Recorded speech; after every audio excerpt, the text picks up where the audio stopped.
Op is treated poorly by her in-laws for her entire relationship, and her husband never defends her. As revenge, gives the in-laws crappy presents for Christmas and a divorce for her husband. Prenup they forced Op to sign works in her favor.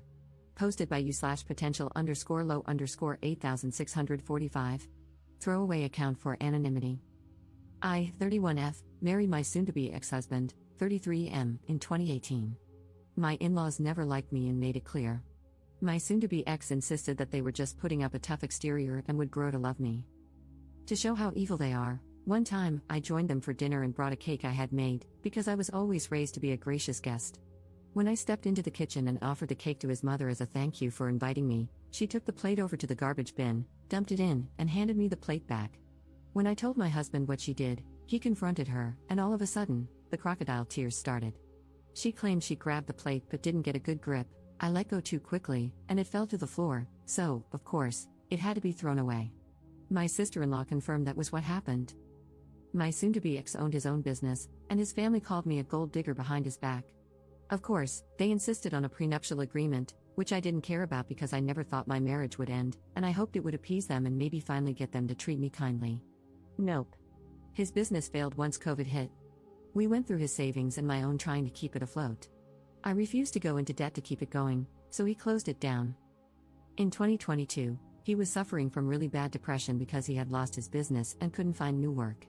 He suggested we move to his hometown, closer to his family, so he had a larger support network. Against my best judgment, we did.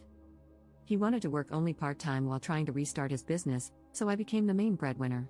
And as with most wives, I became the person in charge of buying gifts. Stupid old me thought buying them thoughtful, expensive gifts would finally make them see that I wanted to be accepted. Gifts to us were labeled as couples gifts but were clearly for my soon-to-be ex only. Every holiday was spent with them. There were monthly dinners with the whole family. After a year, I realized that if I ever tried to talk or join a conversation, everyone would go quiet, so I just stopped talking when I visited. In early December, they finalized plans for Christmas. A few days later, my soon-to-be ex said his family had decided they didn't want me to join them for Christmas Eve dinner and Christmas lunch because I ruined the family vibe. I replied, "Fine, we'll do our own thing instead." My soon-to-be ex sheepishly looked away and said he was still going to go. I was livid and so disappointed in him. That was the moment I knew my marriage was over. So, I returned the presents I had bought for his family. In their place, I got one pair of novelty business socks for my father-in-law, a supermarket brand bottle of shampoo for my mother-in-law, the nastiest perfume I could find at the dollar store for my sister-in-law, and the most expensive gift, a large rawhide bone for my brother-in-law and his wife's chihuahua, too big for it to get its jaw around, rendering it useless. I saved about $600 to put toward a deposit for a new apartment. My soon-to-be ex came home from Christmas lunch, telling me I had humiliated and embarrassed him in front of his family. I asked him why he would think I would buy nice gifts for people who clearly don't like me and don't want me around. I served him divorce papers last week. Remember how he was supposed to be a millionaire by now, so we had that prenuptial agreement? My soon-to-be ex is not eligible for any of my savings, since we were required to keep separate accounts or alimony. He doesn't have money for rent or auto insurance. Not my problem anymore. Some of my friends and family are on my side and proud that I went out in a blaze of glory. Others are telling me I was being way too petty, which isn't really like me. So, am I the jerk here? Relevant comments. Commenter. I would say, be glad you did not have children with him. Be glad you can escape and be free with no strings attached.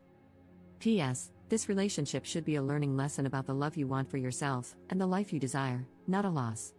Op's response. The first thing I did after I moved into my new apartment was adopt an older cat from the shelter. He was allergic, and I could never adopt one since we first started living together. We're just two old hags living our best lives after being rejected. Commenter 2. He chose his family over you and still expected you to buy all the presents? This was perfectly planned and well-deserved for every one of them, including him. Op's response. He only worked 12 hours a week at Walmart so he could do non-existent work restarting his business. I make just over 6 figures, and I can't believe I didn't realize years ago that I was the family ATM. Commenter 3. So thoughtful of them to insist on a prenup. I hope you send them a sincere thank you note after the divorce is finalized, lol. Op's response. My lawyer even laughed that the prenup set up for him is the one we're going to use for me. It required both spouses to maintain separate bank accounts, and each spouse could keep 100% of their savings. No spouse was eligible for alimony. Update 10 days later. Many thanks to everyone for their support on my last post. I thought I'd send a small update. First, for those who asked how the deposit on my new apartment was only the $600 I saved on gifts, it certainly wasn't. I had to dip into savings, but that $600 helped. My soon-to-be ex didn't bother reaching out to me after I left until he was served the divorce papers and my lawyer made it clear we're exercising the prenup. Then, for a few days, it was loving voicemails and texts I never picked up from him and his family, trying to convince me to come back, which eventually turned into threatening and cruel voicemails and texts when it became clear I wasn't budging. My lawyer suggested I don't block them so we have evidence of harassment if needed. Basically, give them the rope to hang themselves with. But then, last night, I got call after call from my soon-to-be ex. Stupidly, I picked up, thinking there was some kind of emergency or something. I had barely gotten out a hello when he said, "The rent is a week late." I told him that was strange because I had paid my landlord 6 days ago. He paused, sighed dramatically, and replied, "No, the rent for here." I reminded him that I don't live there and he shouldn't expect rent. Cue his parents both texting me, claiming they're going to sue me to pay the remainder of the lease in full. I'm not worried about having an eviction on my record since the apartment is in his parents' names. When we first announced we were moving to his hometown, they rented an apartment for us right away so we could move in immediately. They've been renewing the lease each year. We had to pay his parents, and then they would write a check to the landlord, who has no idea who my soon-to-be ex and I are, let alone that we live there. Red flag, I know. I'm glad I had a few weeks to prepare for my departure since they'd probably have used the fact that it's their apartment to kick me out immediately. Divorce is probably going to be a bumpy ride with this manchild and his psycho parents. Any advice from anyone who's been through it is welcome. Relevant comments. Commenter. Do you even have a contract at the place where your soon-to-be ex is living? I don't think they have a basis for suing you, lol. What does your lawyer say? Ops response. The lawyer is confident they have no leg to stand on. I haven't signed any type of lease, and the utilities are in their name too because they were afraid of having too many names connected to the apartment and the landlord finding out. So, they are on the hook for everything that doesn't get paid. But hey, that was their choice and their scheming. FAFO. Second update 13 days later. Hi, if this isn't the right place to post any updates, please direct me to a subreddit that better fits. Super sorry if I'm annoying members who aren't interested, but a few requested an update. For those who commented that my soon-to-be former in-laws were probably charging my soon-to-be ex and me more than the amount on the lease, you were right. And we wouldn't have found out if they weren't so entitled and determined to hurt me. They got a cousin, who happens to be a lawyer, to send me a letter demanding that I pay the entirety of the remainder of the lease or they would file suit and force me to pay it. Clearly a scare tactic. So my lawyer sent a formal request to their lawyer for a copy of the lease, which I've never seen, and a copy of their written agreement with us as sublessees, which doesn't exist. They sent the lease and insisted the sublease agreement was a verbal contract. Not only is subleasing explicitly prohibited, but my mother-in-law and father-in-law had been charging us an extra $200 each month. So we notified the landlord that I had been living there with my soon-to-be ex-husband while the lessees were living in their own house throughout the duration of the lease. We also sent copies of my driver's license, with the address, and over 2 years of bank and credit card statements listing the address. They were served with a 30-day eviction notice yesterday, which I know about because my mother-in-law left a voicemail accusing me of kicking my soon-to-be ex out of his home and mentioning that she now drives with a baseball bat in her car and will be keeping an eye out for me, lol. Obviously, my lawyer's expertise is in family law and this was outside her purview, so she referred me to a colleague who specializes in real estate law. We met today to devise a battle plan, and I am now suing my mother-in-law and father-in-law for all the money I can prove I transferred for rent throughout my residency there, since the apartment was technically not a legal rental. They had no clean hands to sublease to us and then sue me. My lawyer isn't sure how a judge will view it, and the amount exceeds my state civil compensation limit, but he's confident that it will scare them and leave them open to settling for just returning the additional $200 from each payment. I think that's fair because I did live there with my soon-to-be ex-husband, and I don't think it's right to get all the rent money back. I'm an adult, and adults pay rent. I also don't want them to have the satisfaction of saying I'm using the divorce as a windfall. On the soon-to-be ex front, there's no news.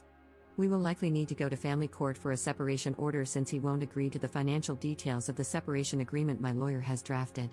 My state requires a 1-year separation period before a divorce can be finalized, so this is going to be a long process. A few people ask why he did what he did and if he's offered any kind of explanation or justification. We haven't really talked since he was served. I don't know if he just fell out of love but found me financially convenient, if the mask finally lifted, or if being so close to his family gave them opportunities to manipulate him. I don't know, and I don't care. I don't need closure, I need them all gone. Looking back, making promises during couples counseling and slowly regressing is enough closure. Knowing he allowed his family to treat me like crap for so long is closure. That final betrayal at Christmas is closure. My focus isn't on figuring it out, it's on making sure I'm happy. Relevant comments. Commenter. Isn't there a prenup? So he can spend money on a lawyer arguing, but there's already an agreement, isn't there? Ops response. Yes, it was set up in his favor because he owned a business that was supposed to be a huge success. Then COVID hit, and it went poof. Now I'm the one with the money, and the prenup is actually protecting me. Commenter 2. Don't forget to investigate soon for the return of money invested in his business. It was a premarital asset and exempt from the prenup. Worth a shot to see if you can recover some or all of that wasted savings. Ops response. I had never thought of this. I'll bring it up when I meet with my lawyer next time. Commenter 3. Keep their calls and text messages as evidence for a protective order. Ops response.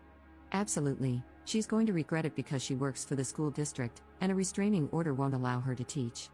Commenter 4. I don't know, and I don't care. I don't need closure, I need them all gone. And that's how you know you're starting to heal. Too many people let toxic exes back into their lives in the name of closure. The truth is that when someone hurts you like that, it's not your job to figure out why. What matters is that they did, and you need to leave to protect yourself. You're absolutely amazing. Ops response. Thank you, honestly, I feel like a new person, like someone who's been ill and is finally able to go outside and breathe fresh air.